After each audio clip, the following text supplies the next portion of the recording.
বামনগোলা ব্লকের মদনাবতী গ্রাম পঞ্চায়েতের ফরিদপুর মোড় হইতে গুপিডাঙ্গার এসএসকে শিশু শিক্ষালয় পর্যন্ত প্রায় 1 কিলোমিটার রাস্তার বেহাল অবস্থা। বারবার প্রশাসনের কাছে লিখিত অভিযোগ জানিয়ে কোনো সুরা হয়নি বলে অভিযোগ। রাস্তার মোড়ে বোর্ড লাগিয়ে দেওয়া হয়েছে কাজ করার, এছাড়াও বোর্ড ভেঙেও দেওয়া হয় অভিযোগ এলাকাবাসীদের। 34,45,212 টাকার NRGS প্রকল্পের পঞ্চায়েত সমিতির এই রাস্তার কাজ শুরু হয়েছিল 2022 সালে। 2023 পার হয়ে গেলেও রাস্তার কাজ হয়নি বলে অভিযোগ এলাকাবাসীর। এই রাস্তার জন্য পথ অবরোধ করা হয়, শুধু আস্তাছি মিলেছে, রাস্তা হয়নি। এই বিষয় নিয়ে বামনগোলা বিডিও কাছে লিখিত অভিযোগ করা হয়েছে বেশ কয়েকবার, তবুও রাস্তার কাজ হয়নি।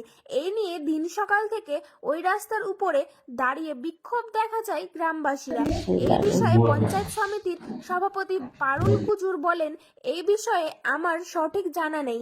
যদি রাস্তার কাজটি না হয়ে থাকে, আমরা খুব শীঘ্রই এই রাস্তার কাজটি করা হয় তা দেখব।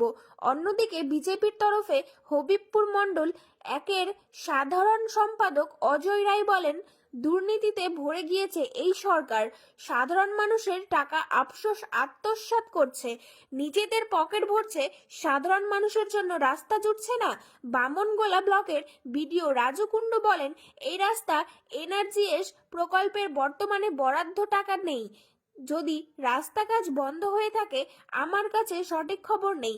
আগামীতে চালু করা হবে। NRGS এর টাকা না থাকায় হয়তো কাজ বন্ধ হয়েছে। যদি এরকম কোনো সমস্যা থাকে, তাহলে অন্য কোনো ফান্ড থেকে রাস্তার কাজ শুরু করা হবে। এইটা আমরা NRGS অ্যানুয়াল অ্যাকশন প্ল্যানে এই রাস্তাটাকে ধরেছিলাম। আমাদের রাস্তাটা ঠিকাদারও পেয়েছিল এবং ওরা কাজ প্রাইমারি স্তরে শুরু করেছিল।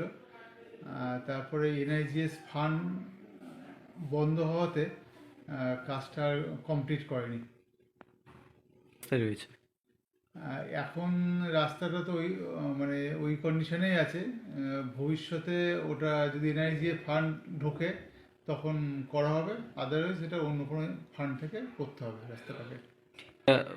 বারবারকে বল। হ্যাঁ, আমরা তো আশা করছি যে NRGS ফান্ড ঢুকবে, কিন্তু দেখা যাক কবে ঢোকে। আর না হলে প্রায় 1 কিলোমিটার রাস্তা এটা করার জন্য এটা উপরে যোগাযোগ করতে হবে। ঠিক আছে। খুবই খারাপ, আমাদের যাওয়া আসা খুব অসুবিধা। বৃষ্টির দিনে তো আরো যেতেই পারি না। কোন জায়গা থেকে কোন জায়গায় রাস্তা? ফরিদপুর মোড় থেকে গুপিডাঙ্গা গোটাই, এটা গোটাই একদম রোড থেকেই ধরতে গেলে একদম রোড থেকে একদম গুপিডাঙ্গা গোটাই রাস্তা খুবই খারাপ। বর্ষার সময় কিভাবে যাতায়াত? বর্ষার সময় আমরা তো এই সাইকেল রাস্তায় রেখে আসি, কারোর বাড়িতে রেখে হেঁটে যেতে হয়।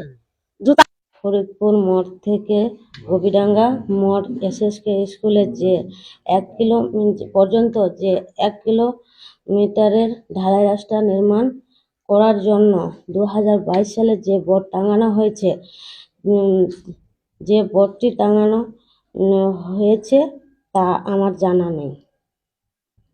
গ্রামবাসীরা অভিযোগ করছে যে ওই রাস্তা নিয়ে গ্রামবাসী দীর্ঘদিনের দাবি এবং তারা বিভিন্ন আন্দোলনে অভিমুখী হয়েছেন এবং তারা রাস্তা পদবরোধ করেছিলেন। সেখানে বিডিও সাহেব আসে এবং বিডিও সাহেব আসার পরে সেখানে বলেন যে এই রাস্তা টেন্ডার প্রক্রিয়া সম্পূর্ণ হয়ে গেলে সেখানে রাস্তা কাজ শুরু হবে।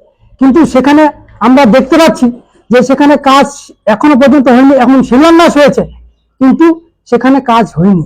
কিন্তু 18 সালে পঞ্চায়েত নির্বাচনে এখানে বিরোধী দলে কেউ ছিল না, সেখানে তারা সংখ্যাগরিষ্ঠ ভাবে তারা বোর্ডটা তো লাগানো হয়েছে 1.5 বছর 2 বছর আগে, ঠিক আছে। তো বোর্ডের অনুসারে সবকিছু বরাদ্দ হয়ে গেছে, টাকা সবকিছু বরাদ্দ হয়ে গেছে, কিন্তু আজ পর্যন্ত সেই বরাদ্দের টাকা এখানে তোমার ইউজ হয়নি রাস্তার জন্য। রাস্তা আমি উপর মহলে কি ব্যাপার, প্রশাসনিক ব্যাপার, কোথায় কি টাকা আটকে আছে সেটা আমি তো বলতে পারবো না। বোর্ড লাগানো রয়েছে কিন্তু কাজ হয়নি, তাই তো মনে হচ্ছে অতদিন ধরে কাজ হবে না। হ্যাঁ, টাকা তোমার সবকিছু লেখা হয়েছে, কাজের পরিমাণ, দিন, কবে তবে শুরু, কিন্তু আজ পর্যন্ত হয়নি। বেড কাটা পর্যন্ত হয়ে গেছিল। রাস্তা যেহেতু বলতে পারবো না, প্রশাসনিক ব্যাপার। বোর্ড লাগানো রয়েছে। হ্যাঁ, বোর্ড লাগানো হয়েছে, সেটা নিয়ে কি বোর্ড তো লাগাই গেছে ভদ্রলোকেরা, তারপর তো কাজ আর কোনো কিছু হয়নি। বোর্ড তো তারপর দেখছি রাতে ভেঙে দিয়েছে বোর্ড, কতদিন আগে বোর্ডটা লাগানো হয়েছে? বোর্ডটা মোটামুটি তাও মাস দেড় দুই হবে। আর কি মনে করছেন, মানে টাকা আত্মসাৎ করা হয়েছে? ওটা তো ঠিক বলতে পারলাম না, কিন্তু টাকা 800 হয়েছে না, টাকা ওরা পায়নি না কাজ করে দেখাচ্ছে, ঠিক আমরা গ্রামবাসী বুঝতে পারছি না ব্যাপারটা। মানে বোর্ড লাগানো রয়েছে, হ্যাঁ বোর্ড লাগানো রয়েছে, তারপর ভাঙা হয়েছে। হ্যাঁ ভাঙা হয়েছে। আচ্ছা, তার মানে এটা ব্লক প্রশাসনের কাছে খবরটা খারাপ, কি অবস্থা রয়েছে? এই রাস্তায় এত দূর অবস্থা যে বলা যায় না আর কি। আগে তাও যে প্লেন বালকামাটি ছিল, সুন্দর ছিল, আসা যেত। ইদানিং আমাদের রাস্তার যা দুর্ভোগ, বর্ষার সময় তো চলাফেরা একবারে অসুবিধা। আমাদের রাস্তাটা কিন্তু খুবই চালু, এই 2 নাম্বার থেকেও, আর 1 নাম্বারে আমাদের কয়েক পাড়ার লোকজন চলাফেরা করে, তার সঙ্গে ছাত্ররা স্কুল যাওয়া আসা করে।